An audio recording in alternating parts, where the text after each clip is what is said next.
One of the biggest frustrations we can have as piano students is when our jazz improvisation doesn't sound like jazz. That's why how to improvise jazz piano is one of the most researched subjects on YouTube. But even after we learn the scales we're supposed to use with each chord, still we're not able to make it sound right. Now, why is that? What's going on? In this video, we're going to analyze why our phrasing sounds like it does, and what are the steps we should take to make our jazz improvisation sound more realistic. The reason why our phrasing sounds like it does is because when we start learning improvisation, we use the chord-scale relationship as a guide to build our phrasing. But the chord-scale relationship that comes from the harmonic analysis just indicates the scales in which the chords are built. But that doesn't necessarily mean that that's the scale we should be using to improvise. Let's say we're on C major, and the first chord is C major 7. The chord-scale relationship is going to indicate the Ionian scale as the corresponding scale. Ionian is a Greek name for the regular major scale, in this case, the C major scale.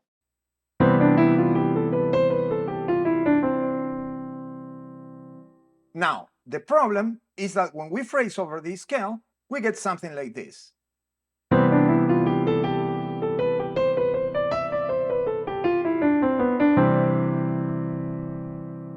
Even though that is correct in theory, it doesn't sound like real jazz. It actually sounds inappropriate for the style.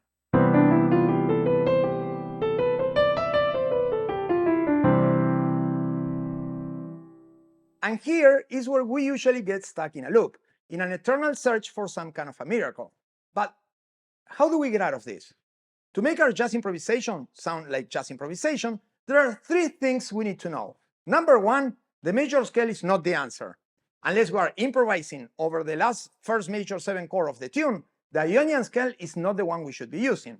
And the reason why is that the regular major scale hinders melodic continuity. And that is because the major scale starts and ends at a point of absolute rest, in which the melody resolves to the most stable note of the scale over the most stable chord of the tonality.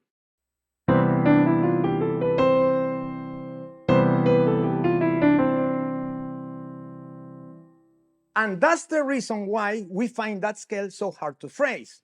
Every time we get to that last note, that sense of final resolution brings our melodic continuity to a halt. So how do we solve this?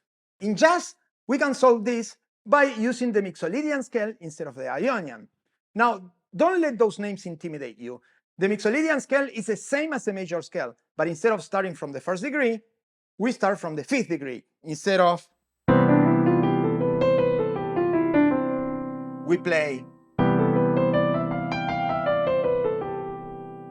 Here, even though we resolved, because this note is not the 1st degree, the resolution is not absolute.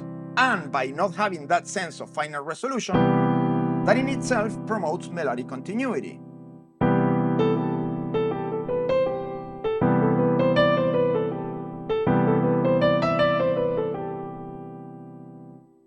So, number 1 is using the Mixolydian scale instead of the Ionian scale to achieve a more effective melodic continuity.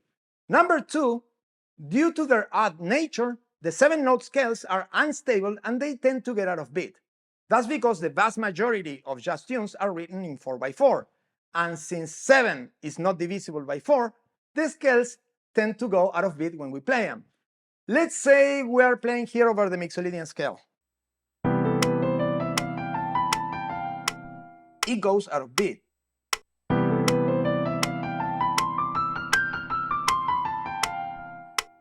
Now, to fix this issue in jazz, we add an extra note to these 7-note scales, turning them into 8-note scales, which we call the Bebop Scales. And because they are even, having 8 notes, they are more stable and they flow more naturally. For example, here we have the Mixolydian scale. Now we add a note at the end between the flat 7 and the tonic, and we get our dominant bebop scale.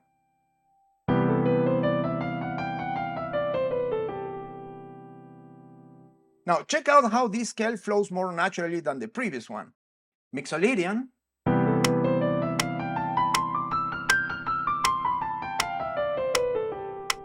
bebop scale.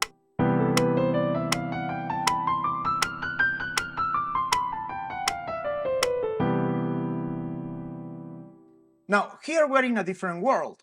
Check out how the subdivision of the notes is more stable in the bebop scale than in the major scale we play at the beginning. Major scale,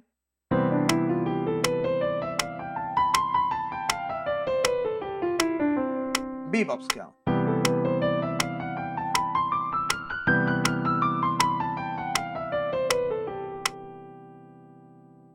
So, number 2, to get a better melodic flow, we turn the 7-note scales into bebop scales of 8 notes. To make our phrasing sound more apt over the major 7 chords, instead of playing the regular major scale, we use the dominant bebop scale from the 5th degree. Here we are on C major, the 5th degree is G, so then we play the G dominant bebop scale.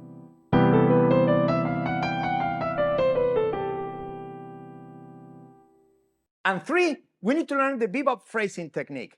Another thing that makes our jazz improvisation sound out of style is that we're just phrasing running up and down the scales. But to make our phrases sound more within the bebop style, we need to break from the linear motion of the scales. And we do that by using chromatic notes. If we listen to Charlie Parker's solos, we're going to hear a lot of those chromatic notes. But where do these chromatic notes come from? Here is where we usually end up hitting the wrong way. First, we start trying to phrase using the chromatic scale straightforward. And once that fails, then we go looking out for the rules of the use of chromatic notes within the scales. The problem with that is that there are no rules for the use of chromatic notes. Those chromatic notes we hear on Charlie Parker's solos are the direct result of a bebop phrasing technique, in which we use the notes of the scales as target notes, and then we move through them using approach notes and enclosures. Approach notes are when we go from one note to a target note playing another note in between. And an enclosure is when we surround the target note with the adjacent notes above and below. Now, approach notes and enclosures can be both chromatic or diatonic. For example, here we are on the dominant bebop scale.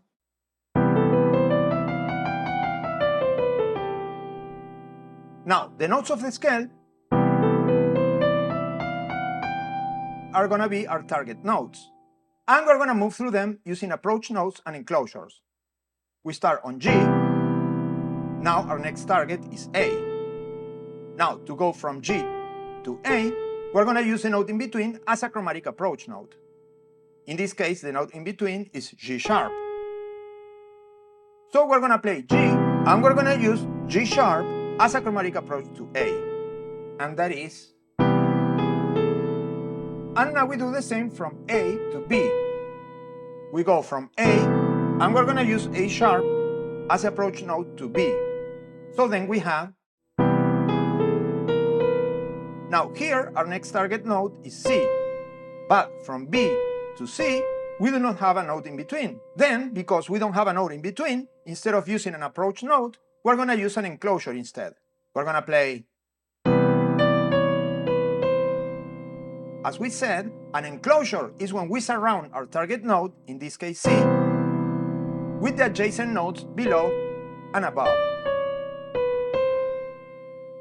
So then we have.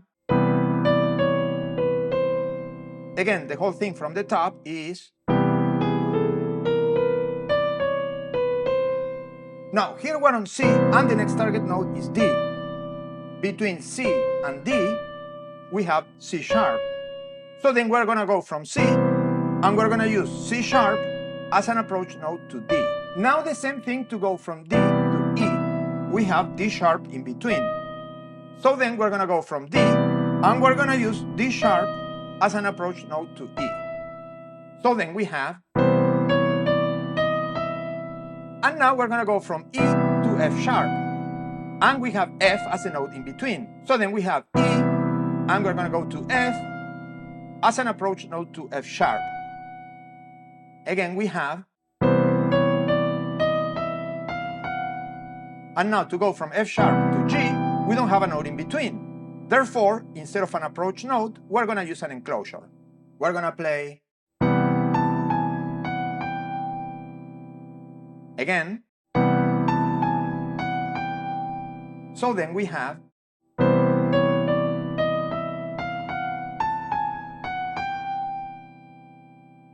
Now let's play the whole thing again. We have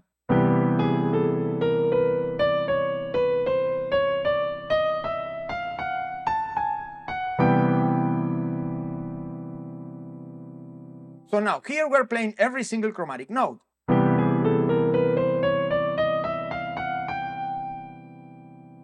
But this is not the same as simply playing the chromatic scale straight forward. Instead of that, we have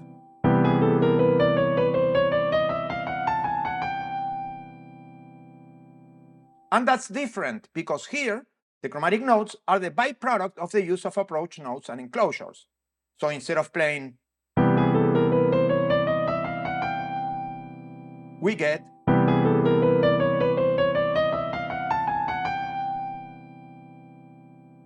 and that sounds much different. Now check out the difference from where we started to what we have now.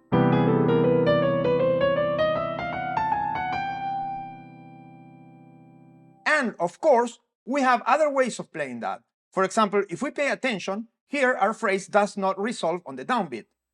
1, 2, 3, 4, 1, 2, 3, 4, 1, 2.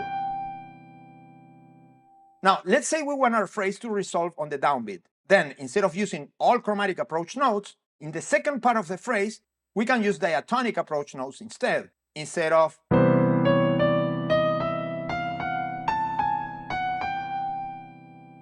we play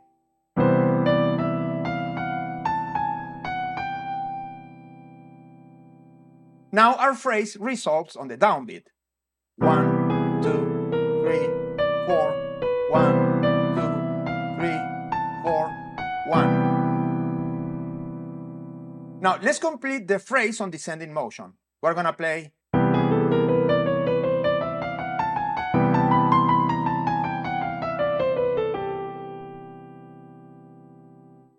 here we're ascending with diatonic approach notes, and now we descend with chromatic approach notes. And we finish descending through the notes of the scale.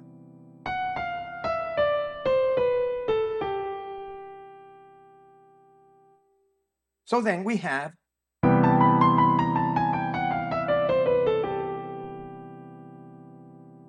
again, the whole thing is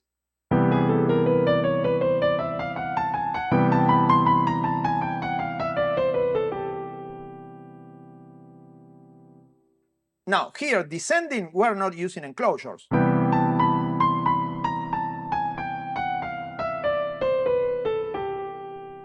But if we wanted to, we could use an enclosure.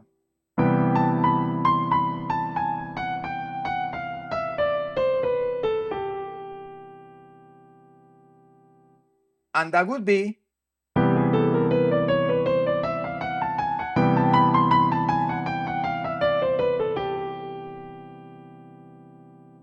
now check out the difference from where we started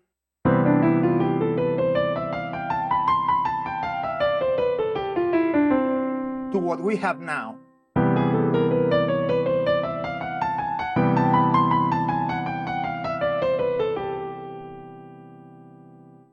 Now that we know how the concept works, if we want to make this phrasing part of our playing, we need to practice it in all 12 keys. For that, you'll find the full video and more lessons on bebop phrasing and many other topics, along with PDFs and backing tracks at InsidePiano.com. Visit the site, you can find the link in the description. And as usual, enjoy the practice, and I'll see you in the next video.